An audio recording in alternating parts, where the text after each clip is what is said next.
Okay, well, hello everyone. Good afternoon, and thank you so much for joining us. We will go ahead and kick things off here today. So welcome again. My name is Olivia Barrows. I'm the Impact and Operations Senior Specialist at B-Civic, and just want to thank you again for joining us for our webinar, Measuring for Impact and ROI. B-Civic is an affiliate of the Denver Metro Chamber Leadership Foundation and empowers organizations and people like you all to build stronger communities. And we're so grateful to have you here with us today. So I'll take care of a few housekeeping items before handing things over to Amy Moynihan from GFM Center Table, who will be our moderator for today's event. And so we will be sending out an event recap, including the full recording of the event today, to you all next week. And we ask that you please stay muted throughout the presentations. But if you do have any questions that come up, feel free to drop them into the chat and we will do a Q&A after presentations. So thank you again for being here, and I will toss it over to Amy. Thanks, Olivia. So I'm Amy Moynihan. I serve as a VP at GFM Center Table, and I mostly focus on PR and CSR communications, working on anything from public awareness and education campaigns to media relations, presentation training, and of course, CSR programs. I'm super excited today. We have 3 speakers that are going to talk through measurement and ROI for CSR programs today, and that includes, I'll just do some quick introductions for Paul Kelly. He is the Community Grants Manager at Vail Resorts, and his background, he's an experienced nonprofit director with a demonstrated history of working in nonprofit organization management industry, and his background and expertise includes staff management, business operations, Salesforce, administration, customer service, and program design. We also have Jenna McFarland, who is a vice president of marketing at Belco Credit Union, and she has been in financial institution marketing for 23 years and joined Belco in November of 2021. During that time, she and her team have launched a new product, opened multiple branches, including a new market, helped their frontline achieve record-setting growth and both deposits and loans, and developed community giving policy that will help Belco make a lasting impact in the communities that it serves. And then we have Angie Riddell, who is an associate manager of community relations at Lockheed Martin Space. She leads the strategy and execution of community engagement as part of the communications function supporting the space business. She began her career in the nonprofit sector, building individual and corporate volunteer programs and supporting foundation relations at 2 Denver-based organizations. So again, super excited to have all 3 of them here today to share their expertise. So I'm going to hopefully hand it over to Paul if he's joined us. Thanks, Amy. Yeah, so I am heading in from a meeting with our good friends up in Whistler, British Columbia. So it was fun, and we like to talk a lot. So appreciate you all for having me and for letting me kind of dive into this. So yeah, I think if we want to go ahead and jump into the slideshow, you know, we were told we have 7 to 10 minutes to talk about ROI and measuring impact, and it's a more challenging than I thought it would be to kind of squeeze everything into that time frame. So I'm going to keep it high level and just kind of talk about our approach to it, and some of this might resonate with you all and kind of what we were facing and kind of how we managed this whole side of our business. But first and foremost, I want to talk about the challenges, because I think that's part and parcel to what this conversation is about. And you know, for us, we give to a lot of different causes. So our business model is really focused on being in all of our different ski resort communities and giving locally at that level. So the giving in one area might look completely different from the giving in another area. So there's not really one focus area that we have to draw on and say, this is our impact in this area. next up, we, I think Angie had talked about this as well, but we have a really strong ESG program. So we have our sustainability team, which is really committed to zero waste, zero emissions, et cetera, throughout our company. So a lot of our reporting is really focused on that side of the table, and the social side of the table kind of gets lumped into that, and maybe it shouldn't. And then, when we started looking at how we can display our work, there are tools out there for kind of how you conceptualize it. There's like the UN sustainability goals that they've outlined, but there's not really a general consensus on like standardized tracking. Like it's not as easy as say measuring emissions output or something like that. So yeah, and then the last thing is we were at the time last year when we had this conversation gathering a ton of data, and we're like, great, what do we do with it? So we go ahead and move on to the next slide. So our approach, really, as we took a look at that, was we kind of hit a crossroads. One, we started looking externally to how we could present things, and ultimately, we have our annual progress report where we display the total giving. We have some numbers of the number of participants that go through our ski and ride school programs that we donate for free to populations who wouldn't otherwise be able to access snow sports. And we realized that wasn't really where our impact was. Our impact was realistically more of a company-based approach. And when we started thinking about what our ROI was, we really started looking at, okay, what is the benefit of our team as a CSR team in relation to the company as a whole? So one, we just took a step back and said, like, okay, what are the goals of our program in relation to what the company needs from us? And for us, it really boiled down to three things. So we wanted to be, a positive, meaningful connection between our resorts and the local communities. As I said, we're in each one of our local communities, so we want to be that positive touch point for each one of those communities. Number two, we wanted to find tangible ways for our employees to connect with our values. So I think a lot of times values are great and they're put up on paper, but it's like, okay, now what are we doing in terms of that? And we're really that manifestation of what the company values can look like if put into action. And then the third one was, we want to contribute to the overall company goals. So I think, wherever possible, if we can help move the needle towards what our company is trying to do as a whole, that's a success in our minds. We can go ahead and move on. So as I said, we did have a conversation. We do some sort of external view of all of our giving and all of our impact. And when we took a look at the internal perspective, we really boiled it down to two different ways that we measure impact. One is return on investment as a goal. So we have a specific goal tied to the measurement that we're trying to track towards. And we can kind of go into an example here. But we also have, ROI as a result, and we'll talk about that kind of in the next slide. But, when we're thinking about data and measurements, it's often really easy to kind of get lost in the data. And so as I'm talking about this, I'm going to kind of keep it as high level as possible. And I think at the end, we can kind of open up for questions if there's time. But so ROI as a goal is really like our lowest hanging fruit. And this is when we looked at as a whole, how can we take our work that we're already doing and show like a very specific return on our actions and efforts.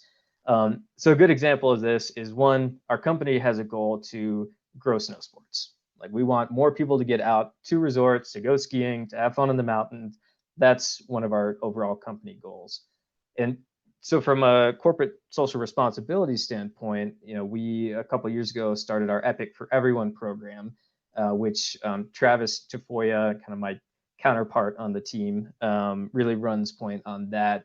And really, this is a really simple one to do, and it's a very deliberate one that shows impact. So, we had a goal of getting to 11,000 youth participants this year into snow sports who might not otherwise be able to access skiing or snowboarding, or really just be able to get into the mountains in general. So these are BIPOC communities, adaptive access communities, youth from lower socioeconomic households, really people who would not otherwise be able to ski. And so from that, we had the goal of 11,000 youth participants entering snow sports, which we can then point to as saying, we're introducing these to people who would not otherwise be able to access our product, so that in the future, they might want to pick up skiing as an adult, or even, in some cases, take up a career in the ski industry, which they might not have otherwise been exposed to. So that's kind of like the lowest hanging fruit. A lot of work goes into it, but I think the number in this case really highlights the efforts behind it. 11,000 is basically our number to point to say, this is what we're able to do in order to achieve this company goal. We go ahead and move on to the next thing. Awesome. The next way we kind of conceptualize ROI is a little bit more intangible, ethereal. But so basically, when we're looking at our programs, and I'm sure a lot of what you all deal with as well is working with PR teams and internally to kind of tell the story about our work and kind of how it relates to our company and our values, et cetera. And so when we start thinking about ROI, we not only display for our different internal groups the numbers that I talked to earlier, but we also display these really specific talking points and really specific bullets and stories that our internal teams and our external teams can tell as one of our stories. So we wanted to make stories a way that we track return on investment as well. And what I will say is for each of these things, we do create a dashboard, and we cater those dashboards to the individual internal teams who might need them. So we have a specific dashboard for the PR teams. We have a specific dashboard for the teams at the local resort so they can speak to local nonprofit initiatives. We have teams for dashboards for accounting. We have dashboards for everything. And so we usually compile data and stories into one area, and then we pick and choose kind of what's the most appropriate avenue to kind of talk about our work depending on the audience. But I think this example right here is a really good one of how you can measure ROI as a result and really just tell the story behind it. So for some background, there are some government subsidies for childcare that came out of COVID, specifically in Utah, that have a cliff happening in 2024. So the community was really rallying behind childcare and how we can, how as a community we can support childcare initiatives. So what we did was not only provide direct cash giving towards childcare, but we also leveraged partnerships with other local large organizations, hotels, development companies, to create a fundraiser to work together towards solving childcare, which was a great success. We actually auctioned off a bunch of our old gondolas from the canyon side, and they went for way more than they're worth to actually support childcare. And from those efforts, we're really able to have that story. And from that story, one, we're able to connect that with our employees who, are facing this challenge day to day, and how to live in this community and sustain this community. And then two, we're also able to bring this to the local government and say, look, this is what the private sector is doing to support this. How can we work now with you all to kind of also increase this? The local town council also voted to increase funding specifically for childcare. It's the first time it's been done in Utah ever.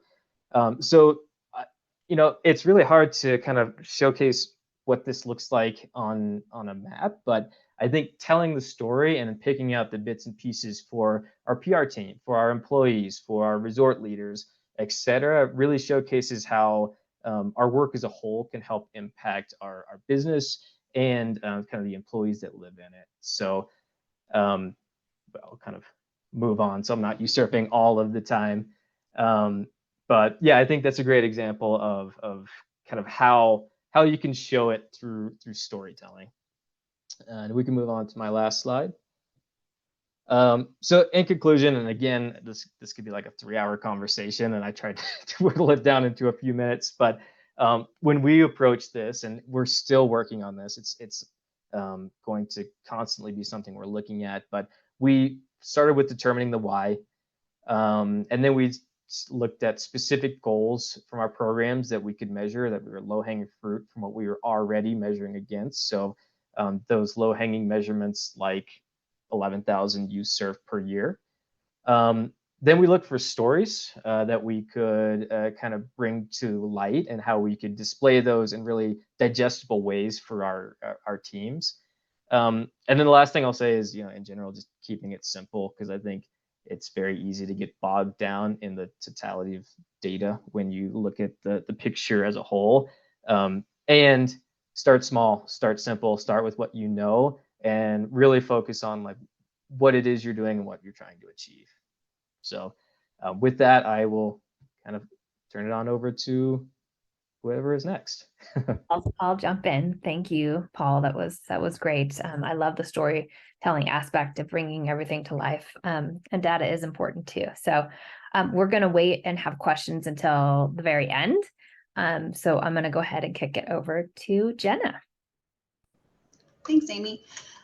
Paul, as we were walking through your deck here and the conversation, it dawned on me that I think we have a lot in common as far as our giving strategies go. So thanks for having me here to talk about how Belco supports our communities. Can we advance to the first slide? Thank you. Just a quick history of Belco. We were established in 1936 in the basement of the Mountain States Telephone Building. 12 people just set out on a mission to better serve their communities and have a stronger credit union presence.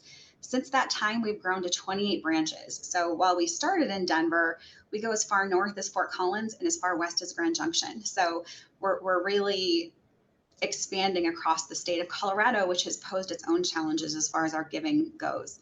And 6 more to come in 2024 with some big expansion plans on the 3 to 5 year horizon as well.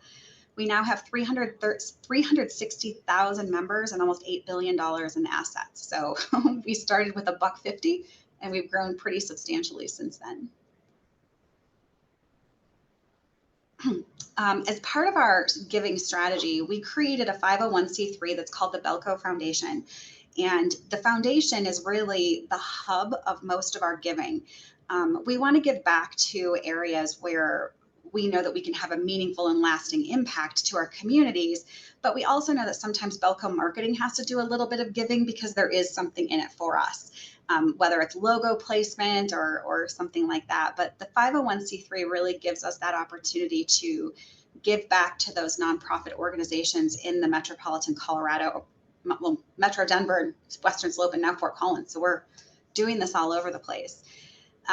And anyone can become a member of Belco, which is really nice now. It's a nationwide offering, and all you have to do is make that $10 donation to the foundation, and that's what helps fund that giving for us.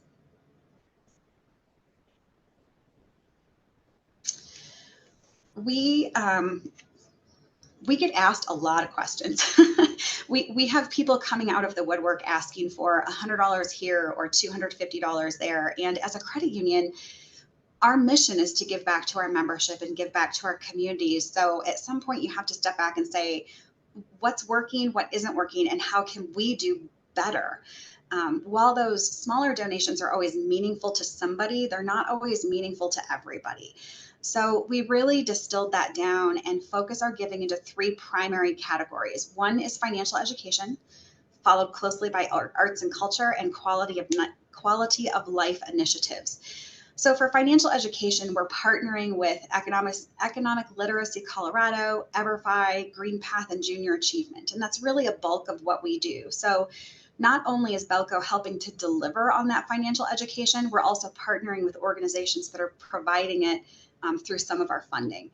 Junior Achievement is opening a brand new Amy Finance Park Sorry, lost my word for a minute. But they're opening a brand new, they just opened their brand new Fine Arts Park, and we sponsored a big part of that. So it's always fun to watch these things come to fruition and know that that financial literacy piece is a big component of what we do and also what we know everybody else needs to be helping with. For arts and culture, we do all kinds of things across the metro with libraries, but our biggest thing is the Denver Art Museum. We are the presenting sponsor of the Free for Kids program, and we'll talk in a little bit more detail about that in a few minutes. But essentially, anyone under the age of 18 can go to the museum for free, and they've got a sticker that says Belco provided this for me. So that's really cool for us to be able to give back in that kind of way, knowing that people who are exposed to arts and culture tend to have more empathy and a greater sense of purpose. Ties back to that financial education too. So it's a museum for everyone. We've also partnered with the Lone Tree Art Center, Colorado Business Community for the Arts, and Museo de las Americas. Our quality of life initiative really focuses on providing food to those that are hungry. We do a lot with the Food Bank of the Rockies and the Food Bank of the Rockies Western Slope. We've sponsored their distribution center. We bought the naming rights to that. So that's a really big thing. And we know that $1 provides a lot of meals. So that's a big thing for Belco to give back to, as well as Habitat for Humanity. In fact, my team just donated some time. In addition to the sponsorship, they helped fix up a couple of houses, so that was fun to watch. Can we jump to the next one, please? Going back to what Paul said about storytelling, metrics in the credit union world are different because everything is measured in dollars and cents. And when we talk internally about ROI, it's really the traditional formula of profit minus cost divided by cost gives you this really great percentage. But how do you track that with humans, right? Because what we're doing has that element of it's the human element, really. So for 2022, our partners at GFM Center Table helped us put together this, well, this is what we use. This is the story that we tell that tracks all of the things that we've done. So in 22, we supported 61 nonprofits in the state of Colorado, and you can see that the Quality of Life Initiative was the bulk of our spending because that's also the bulk of the problem. The other two are really great things and great offerings and great learning opportunities, but we have to help those that need help. So that's really how that focus panned out. Our financial education investment was almost $350,000, and the foundation gave an additional $505,000. So you can see that we're donating both on the marketing side of things, but also that nonprofit 501c3. Through Economic Literacy Colorado, we touched, it sounds terrible, we were in front of 11,000 elementary and middle school students, mostly in the metropolitan Denver area. We also know that we were just shy of 1 million, hoping to hit that 1 million mark in 2024, but 886,000 Colorado youth have visited the Denver Art Museum as part of that Free for Kids program. So we know that that's working, and there are sometimes additional scholarships and other things that Belco can do to help get school buses there. So there are school tours that take place and just really gets in front of some of that low and moderate income people that wouldn't necessarily have the option to visit the museum because it's not free. So Belco helps reduce that cost. We also did $100,000 to Food Bank of the Rockies Western Slope Distribution Center. That is a mouthful. But that's a really good thing to know that we have that impact on the Western Slope too, even though we only have 2 branches right there right now, probably with more to come in the future. One of my favorite things are the Financial Smarts books, and these are financial education activity books geared toward elementary school, middle school, and high school students. The high school students is still in production. We're going back and forth with some editorial changes, but you can see there just a snapshot of what it looks like. And we hand these things out whenever we participate in community events. So whether it's one of our financial education seminars or we just helped with the Castle Rock brand new, beautiful public library opening where we got to go on a Saturday and hand, I don't know, a couple hundred of these books out. It's pretty fantastic, especially when the kids get excited about learning about money. and how to manage that money. So it's a good foundation to start when they're younger. We also count the number of books that we give out. I know Shelby Day is on the line. I don't count very well. I tend to weigh things and say it was about half a box. But that is one of the measurable KPIs, because we know that every time one of these lands in the hands of a student, we're helping further that financial education and add, help with the financial literacy that we know everybody needs. And then this is just a little bit of detail around the Free for Kids program. The Art Museum is pretty fantastic. If you haven't been, I highly recommend it. But since 2016, we've been sponsoring this program, and it's just in 2023 that we became the presenting sponsor. So we offer that free general admission to all visitors 18 and under, as well as $5 admission to all special ticketed exhibitions for those kiddos. So there have been some really great things that are temporary exhibits or sometimes permanent installations, but also very special. So it's a pretty significant discount on those admissions for those other exhibits. But gosh, almost 900,000 Colorado youth have visited the Art Museum since this program's inception. 750 schools have participated in school tours. And one of the things that we're starting to measure, because we're seeing how our communities are shifting, and knowing that it's our job to be representative of the communities that we're serving. So in 2022, more than half of the students who visited identified as being Hispanic or Latino, and 15% of them also identified as being Black African American. So that's, anyone who's familiar with banking knows that we've not always been necessarily diverse, but that's a big thing for Belco. So focusing on that DEI component, but also measuring what we're able to do within our communities. We've learned a lot. Just in the last year alone, what we've figured out is that we need to be specific and clear on the intent of our corporate giving. And like I said, those $250 requests or $100 requests, we get them all the time. So how can we streamline that giving and have the greatest impact? And part of that is just aligning the CSR strategy with the company values. So knowing what Belco stands for, we were able to take a step back and create that bigger picture giving policy. So our policy gets pretty in the weeds as far as how, when, and where we will give. It even identifies some things that we don't give to. And while we hate saying no to anybody, we also know that for us to have a meaningful, lasting impact where we do give, we can't say yes to everything. And I think that goes for a lot of things. But staying on top of the data, we leverage GFM Center Table pretty heavily for a lot of this tracking. So thanks to Amy, and I think Barb is on the phone as well. That's a big piece of this, so that we're able to grab that, that one deck, that one screenshot, and say, hey, this is what we did, this is what we're doing, and this is why we need to continue doing these things. So we talked about the 3 pillars of giving: the financial education, quality of life initiatives, and arts and culture. So those are really the big 3 categories. But we also every year seem to have a different business initiative that is top of mind. And as those things come up, we want to make sure that we're giving in those areas as well. So in 2024, now we're going to be opening 6 branches in new markets. And there's a lot of overlap with Food Bank of the Rockies. So we might want to find something different to give to that might come close to one of those pillars, but maybe be a little bit off. So in our giving strategy, we just call that a cause that supports a strategic business initiative, because branch expansion is our strategic business initiative, that the big one that we're going to be focused on for the next forever, I think. But really staying on top of all of that and knowing where the boundaries are and what's okay and what's probably okay to say no to, and then just being very clear in that communication, and having a diplomatic way to say no to people is also helpful. So we've scripted all of that out so that we can reply to anyone who requests money with yes or no, and here's why. I think that's the last slide. Thank you, Jenna. Yep, staying on top of the data, that is everybody's challenge, right?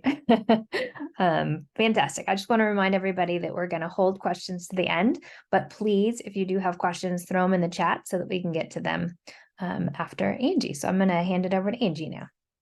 Thanks, Amy.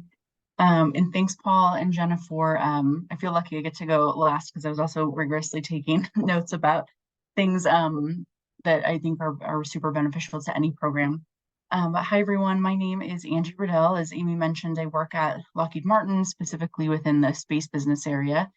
So I will talk a little bit about the company and then kind of hop into our impact and ROI. Awesome. So for anyone who has not heard of Lockheed Martin, the company is headquartered in Bethesda, Maryland. We are a global security and aerospace company, really focused on advancing the technology around systems, specific products, and services. We have over 116,000, I think last time I checked, employees worldwide, and 20% of those employees are veterans, which is something I'll bring up in a little bit.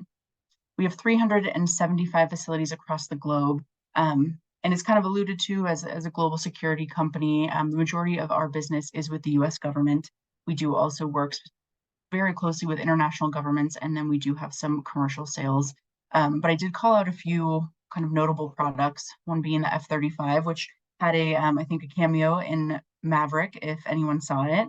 But Apache Fire Control, which is one of the premier fire fighting helicopters. Sikorsky helicopters is another one of our business areas. And then within my purview in space, Orion, if folks are familiar with the NASA Artemis 1 mission that happened last year, Lockheed Martin was one of the primes that helped build the Orion capsule. So like what Jenna was sharing, Lockheed Martin also has 3 social impact focus areas. And one of the things that's at least been unique to me, although I do feel like there are other companies that do this, because of Lockheed Martin's size and the vastness of our products, we're actually broken up into kind of 5 segments. So we have our enterprise operations, which is considered our corporate office. We have the space business area, which I represent, missiles and fire control, rotary mission systems, and then aeronautics. So one of the really cool things about Lockheed Martin is that while I oversee the space community relations function, I have counterparts and teams at all of the other business areas, including at enterprise operations. So it's really wonderful to have this kind of internal network of peers. And so we all operationalize these 3 pillars that you see on the screen for our business areas. So while the common goals are the same, kind of the routes to get there can be really different. So having that internal kind of crew of folks to work with is really critical. But so at Lockheed Martin, we have these 3 focus areas, the first one being STEM education. So Lockheed Martin as a corporation, from our business focus to community relations, government relations, is really focused on building this workforce of the future, specifically within the aerospace industry. So we target high school and secondary students in workforce development, and career readiness and access. Within the military and veteran support, so as I mentioned, 20% of our employees are veterans. There's another 5% that identify as military spouses. But as I also mentioned, our customer being the largest customer we work with is the US government. We recognize the connection between our active duty service members and also just the criticality of taking care of our veterans when they come home. So within this pillar, we're focused very much on mental health access that spans active duty veterans and their families, and then economic resilience for veterans and their families once they've left the service. And then finally, the community resilience pillar. This one is the kind of the most open to interpretation at Lockheed Martin. Kind of as Jenna was saying about Belco Credit Union, food insecurity is a huge piece that we understand is rife within our communities. So that certainly falls within this pillar. We're also very focused on kind of the disaster preparedness and disaster relief with locations in Florida, Alabama, Colorado, California, Australia, Canada. We recognize that wildfires, tornadoes, hurricanes have really major impacts on our business, our employees, our customers. So that's a big focus for us as well. Awesome. Thank you. So within those 3 focus areas, we do not have a foundation, although someday I have a pipe dream that we will.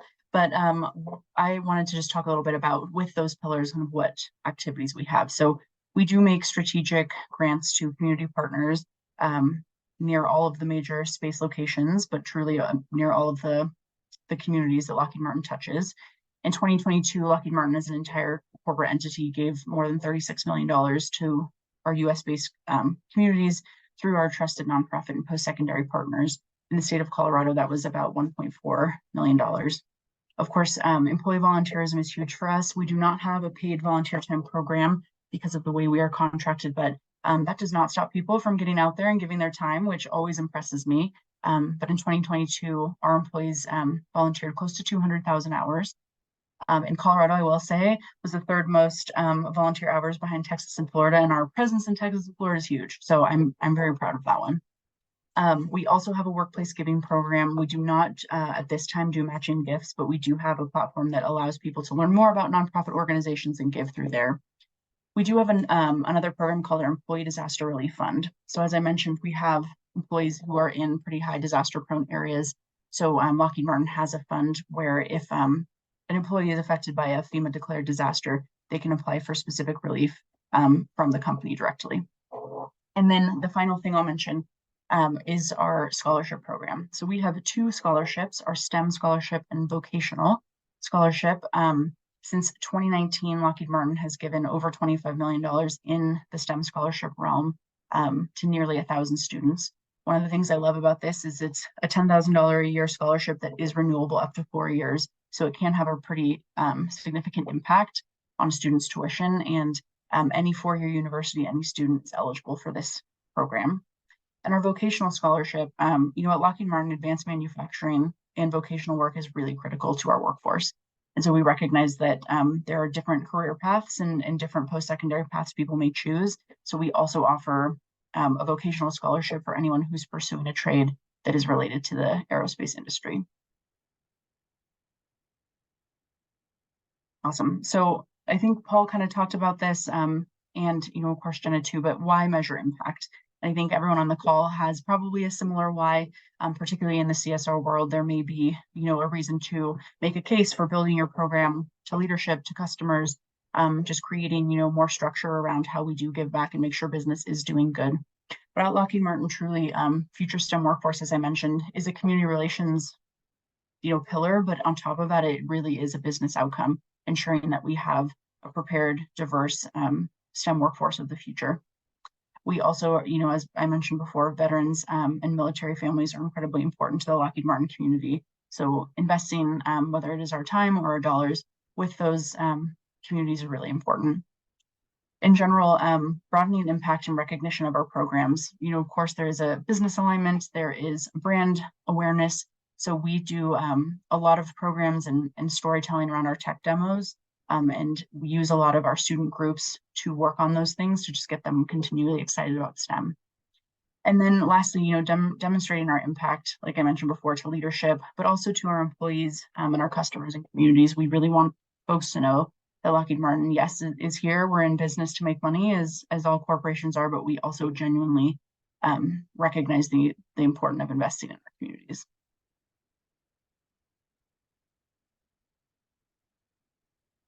Awesome. So I will talk a little bit about how we measure impact. After this, I think the next 3 slides are just some examples. And Jess and Olivia, please let me know if you need to cut me off anywhere.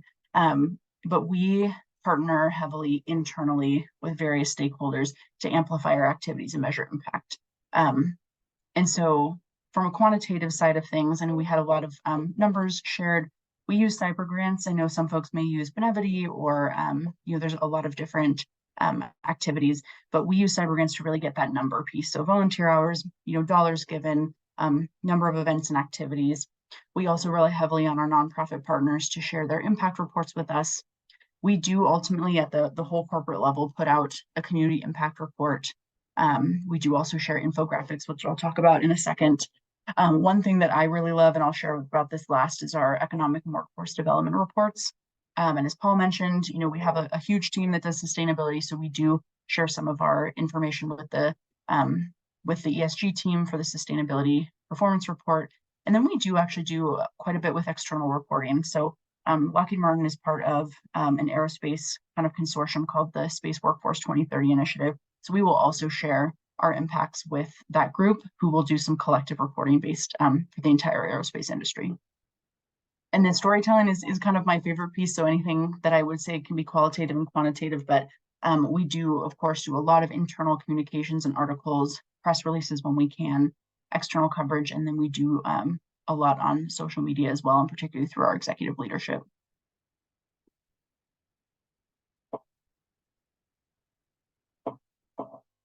Awesome. So I mentioned briefly on the last slide, but infographics are a big way that we kind of can capture a small amount of information, but in hopefully an impactful image. And these are things that we are available often on our website, like I said, social media, through our different program managers and employees as well. But this is one about the STEM scholarship that I mentioned. But we really like to be able to share, and in partnership with our global diversity and inclusion team and our HR team, we are able to produce these. So this is one of my favorites. I think I was 2 or 3 weeks on the job when I had the chance to do this one. But you know, as Jenna mentioned, having a business aligned objective is really critical. And so at Lockheed Martin, we do our best to align our social impact outreach efforts to our business goals. So one of the big programs last year, we were one of the primes on the Orion mission, but we worked directly, Lockheed Martin, in partnership with Amazon and Cisco WebEx, to build this technology called Callisto. So this technology actually went onto the spacecraft, was launched into space, and it created a new type of communication, an automated communication between ground control and the actual spacecraft. And so one of the things, you know, we did a ton of demos with this with customers, with employees, which was super fun, but then they opened it up to some of our nonprofit partners. So we did an event with Girls Inc. and Million Girls Moonshot, which are 2 of our nonprofit partners, where we did a virtual event where our team actually logged into Callisto, and then all the students could, you know, type in the chat, ask Alexa, because Alexa is on this spacecraft, ask Alexa to turn the cabin lights yellow or pink, or tell Alexa to throw a dance party in space. And so it was really cool just to see that the kids could learn about the technology, but they can also see it in action.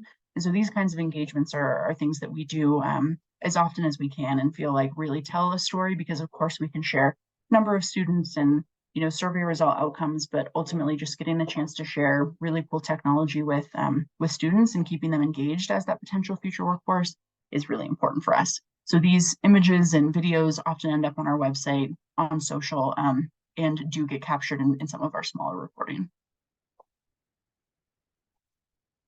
And the last piece, so collaborative reporting is something that I really appreciate at Lockheed Martin. And as someone who's been in other, you know, CSR roles and really struggled with the reporting side, I find the internal collaboration super helpful. So we have these published on our website, Economic and Workforce Impact Reports, actually broken out by state. And it's a partnership between our government relations team, our HR and talent acquisition, global diversity, inclusion, and community relations.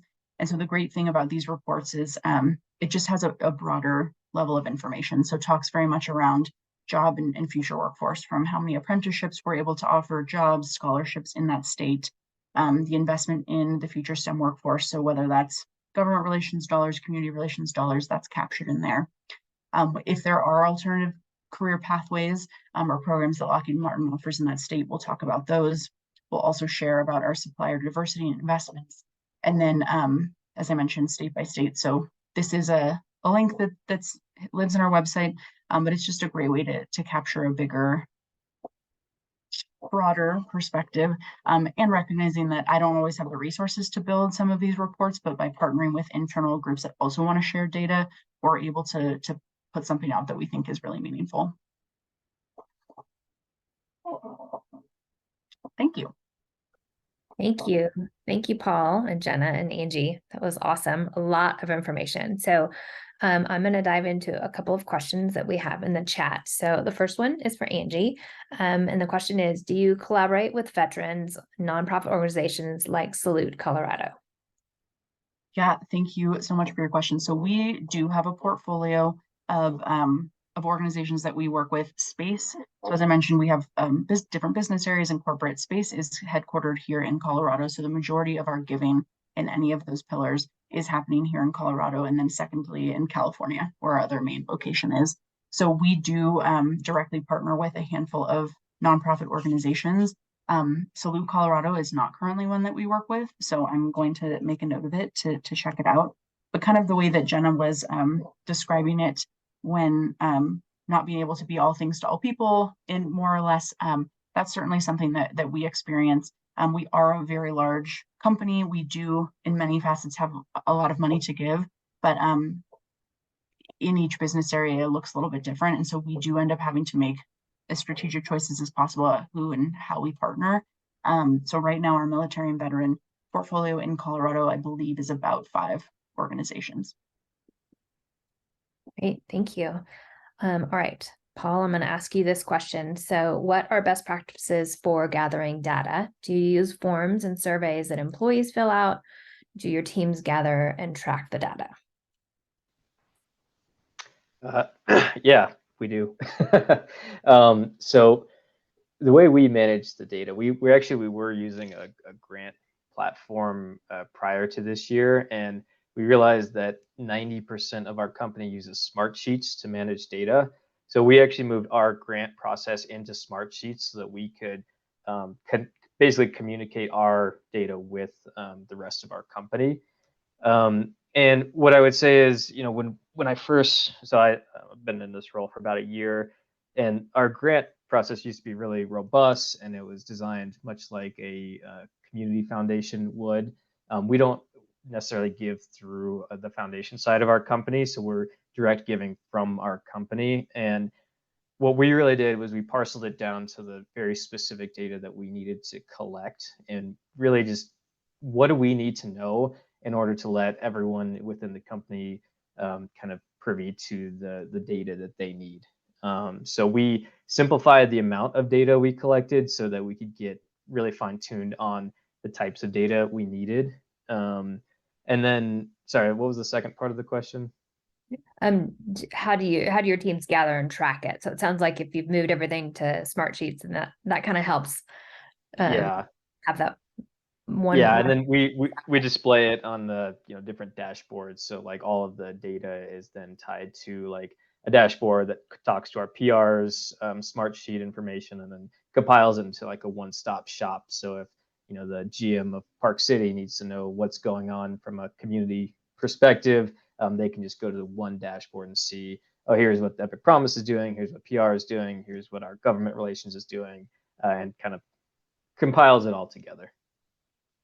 Great, thank you.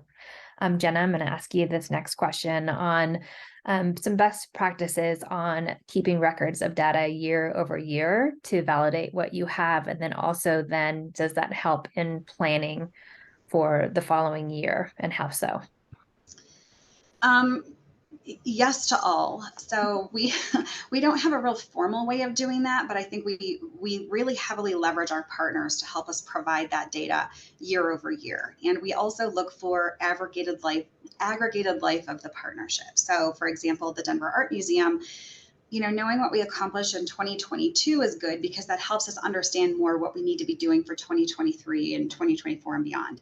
But at the same time, every few years when that relationship comes up for renewal, we want to understand the overarching impact that we've had. So knowing what that life to date, if you will, impact has been is really important to us. And we really rely pretty heavily on them and their record keeping to be able to provide those types of metrics for us. Great. Angie, I have a question for you, actually for anyone who wants to jump in, but I'll start with Angie. And that is, when it comes to measurement and ROI, are you still having to use the data to fight for budget for your programs? And how does that help? That is, yes, probably a question that is applicable to all of us at some point. I do find, and I will say, one of the things I love about Lockheed Martin is I don't find the fight to get funding. I think one of the bigger things is helping employees understand the legitimacy and existence of the community relations function, especially when it comes to strategic grant making or strategic volunteerism. Because people are like, hey, why can't you give $1,000 to my kid's soccer team? And to Jenna's point, like, of course we want to give so much money to everyone's, activities, but being, strategic requires us to say no quite a bit. And strategic volunteerism can also kind of be similar. So really when it comes to kind of the employee education piece, which I think is particularly for a company of our size, really important, my team has kind of distilled what our pillars are and why, and just continue to infuse how does this align directly with what our business's goals are around growth of programs, products, customers. And I find that that's really helpful, just to be like, hey, thanks so much for your inquiry. Here is a boilerplate thing I wrote that I think is really meaningful. We do receive budget directly from our business area. So I also feel pretty fortunate to report up to a vice president who really sees value. Community relations lives in the communications function. So there's a lot of that kind of strategic comms element. And so we get a lot of support from her. I have been in organizations where I have felt, the need to really leverage data for the kind of for leadership to, acknowledge budget. And I just continue with that quantitative and qualitative balance of like, hey, here are the numbers and here are things I know you're interested in, but also let's talk about how this really has benefited our nonprofit partners, or a super involved employee who's been at this company for 20 years and, continues to give back because this company enables with matching gifts or paid volunteer time or things like that.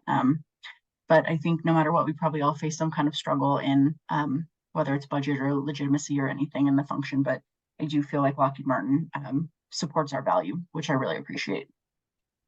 That's great. Paul, do you want to weigh in on that question as well? Just how your data kind of helps with your future planning, having your senior leadership team invest in the programs that you're doing. Yeah, for sure. And I would say, kind of in line with what Angie said, we're very fortunate in that the Epic Promise team is kind of part of the business. It's not looked at as secondary to the business. It's looked at as part of our overall strategy of our company, which is really helpful for us when asking about budget. I think yes, to Angie's point, yes. I think being able to demonstrate the impact of your work in real meaningful numbers in a way that, finance or accounting or marketing, et cetera, can understand is invaluable. I mean, you have to have that, I think, as a baseline for not necessarily selling that you the need to exist as a program, but more so of just making sure that people understand like the full amount of impact that's going into it, and can speak to it from a various levels, from a budgeting perspective, from a finance forecasting perspective, and from kind of the ROI perspective as well. So I think Angie kind of nailed it on the head, to be honest. Great. Jenna, a little bit of a different question for you, knowing that Belco has members and the members are putting the $10 in to help support. How do you communicate out, and how often do you communicate out to your membership on some of Belco's initiatives?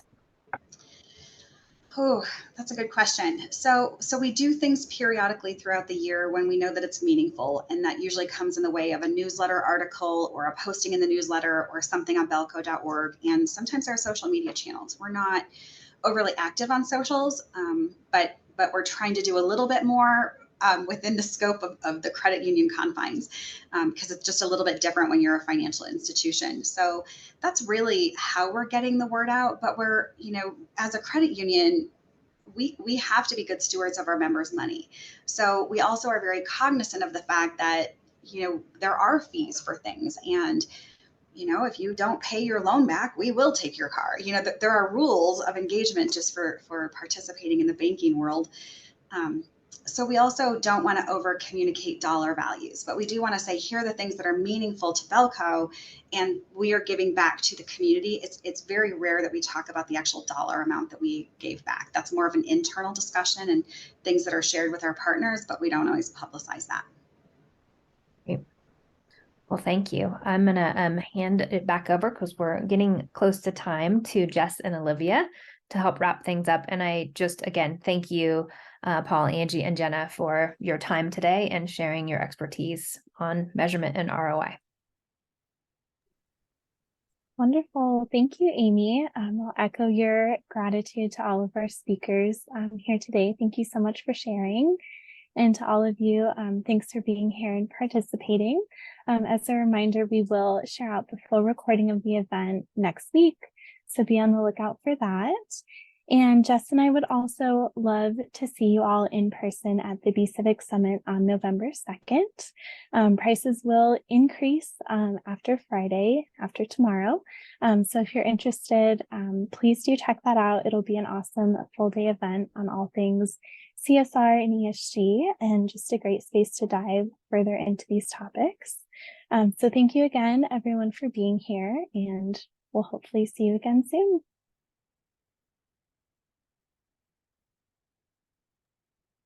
Thanks.